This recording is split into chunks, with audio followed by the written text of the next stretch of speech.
Thank you so much. It's so nice to be here with everybody. So when Ryan Johansson was 11 years old, his father, Arnie, was diagnosed with ALS.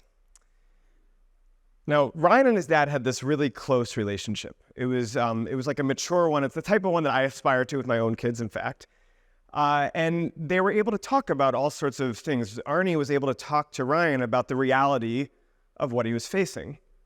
And they continued to spend a lot of time together during this period. But even though they were spending all this time, Ryan noticed that his dad started to spend hours each day writing. And the writing continued even as Arnie's health deteriorated. He first used the help of some devices and then the assistance of a nurse, but the writing continued. Now, Ryan was a bit of a caretaker of sorts. He was the oldest of 4 kids, and every morning he would go in and check on his dad before he'd go to football practice, before he'd go to school.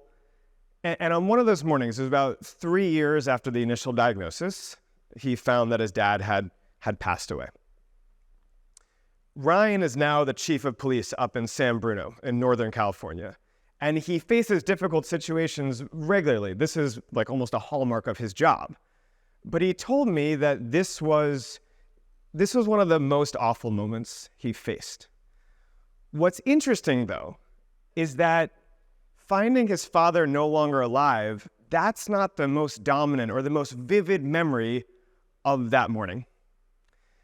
Instead, his memories and his recollections go far beyond the negativity and the trauma that's normally associated with those sorts of moments. And it's because of some of the actions that Arnie took and because of some of the communication that Arnie had around the end of life.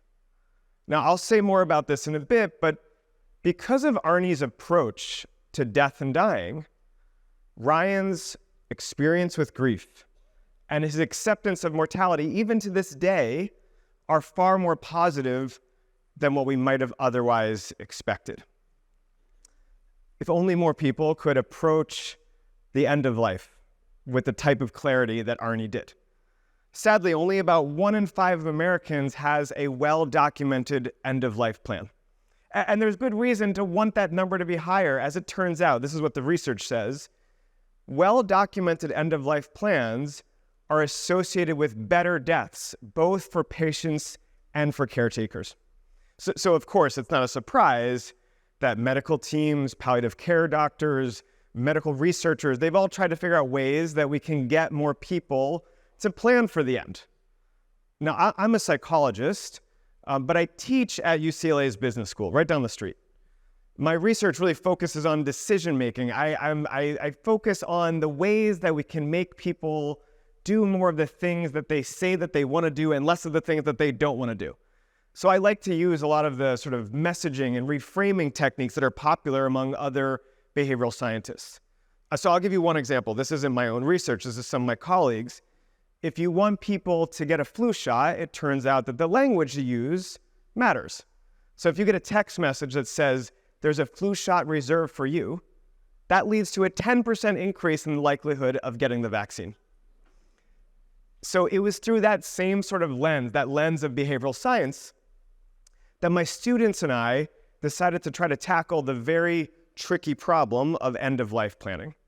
We collaborated with some doctors from UCLA Health, and we decided to try out a number of different messages to try to encourage people to plan for the end and be interested in advance directives. So we would say things like, we implore you to have a say in your healthcare at the end, or we want you to start a tradition of care and write a plan for the first time in your family. Or we went on the negative side and we said, don't be a burden to your family members and make a plan.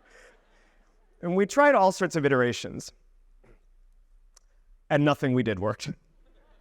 Nothing we did worked relative to the very standard message that said, you might be interested in an advance directive, which itself didn't work all that well.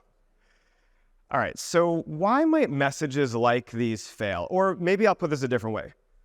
Why might people have such a hard time planning for the end and thinking about death and dying? Psychologists have offered an answer, among others, but one of the answers that I really like goes something like this. The reason that we shy away from thinking about death has to do with the way that we think about identity, or the way that we think about ourselves over time. So think about it this way. If we are a single, solitary self throughout our lifetimes, then life ends when death arrives. But there's another way of thinking about selves and identity. Rather than being a single, solitary self, we might instead be a collection of separate, distinct selves. I think you know what I mean. There's a nighttime self and a morning self. There's the pre-kid self and your parenting self and the empty nest self, and there's the middle-aged self and the closer to the end of life self. My own research has actually found that in some ways people think of their future selves as if they're different people altogether. We've found that in the brain, the neural activity that comes about when we think of our future selves looks a lot like the brain activity that comes about when we think of other people. What matters for decision-making isn't necessarily this idea that our future selves and these other selves are different people. What matters is the relationships and the connections that exist between the people we were and the people we are today and the people we'll become. What matters is the through lines between our past and present and future selves.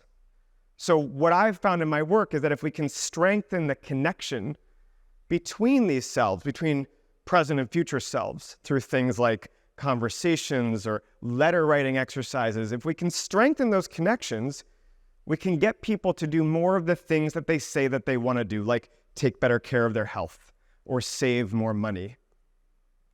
But it turns out, and this is not going to be a shock to you, it turns out that planning for the end of life may be very different than deciding whether to get off the couch and go to the gym, or whether to spend a little less and save a little more. These are the types of things that behavioral scientists typically study.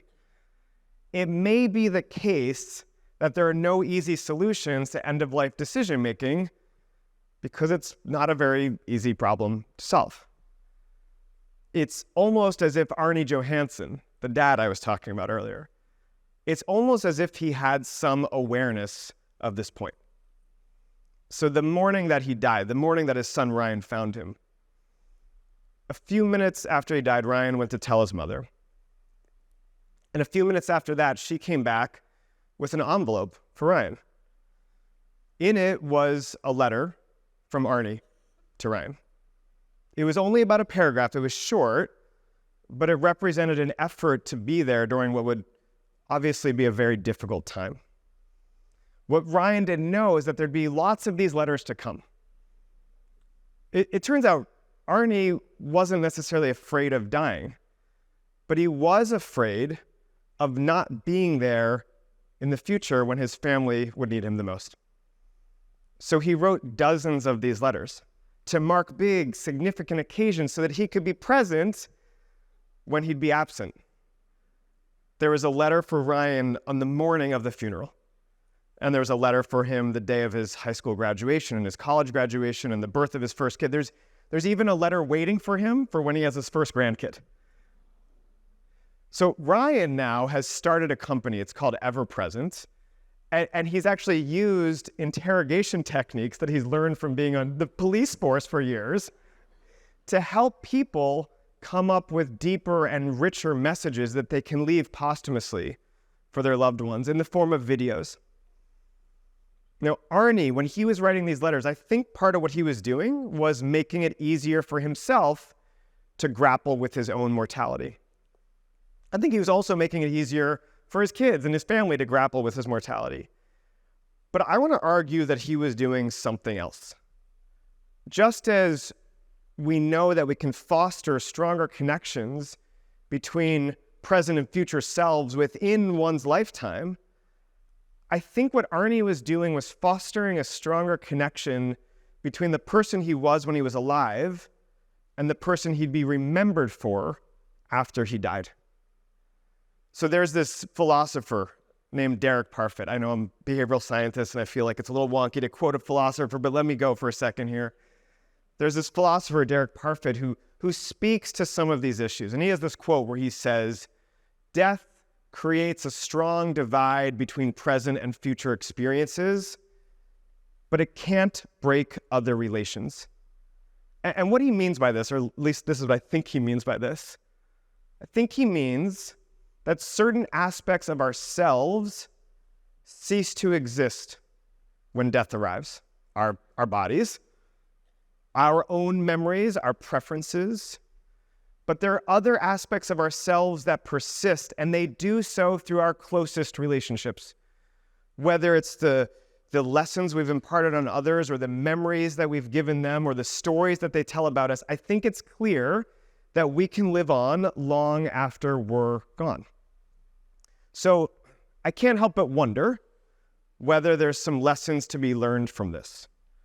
To get patients to engage more with the end of life, doctors at Stanford Healthcare have introduced a new form of an advance directive that takes the form of a letter. So it's not exactly the same as what Arnie and Ryan did, but it represents a similar strategy. Essentially, people write down what matters most to them and how they want to be remembered. I think there's a bigger question to be asked here, though, and this is the question I want to leave you with, which is, if we want people to engage more and think more deeply about the end of life, could we make death a little less scary and planning a little bit more likely if we could ask people to think about the ways that they may exist, the ways that their selves may last long after life itself? Thank you so much.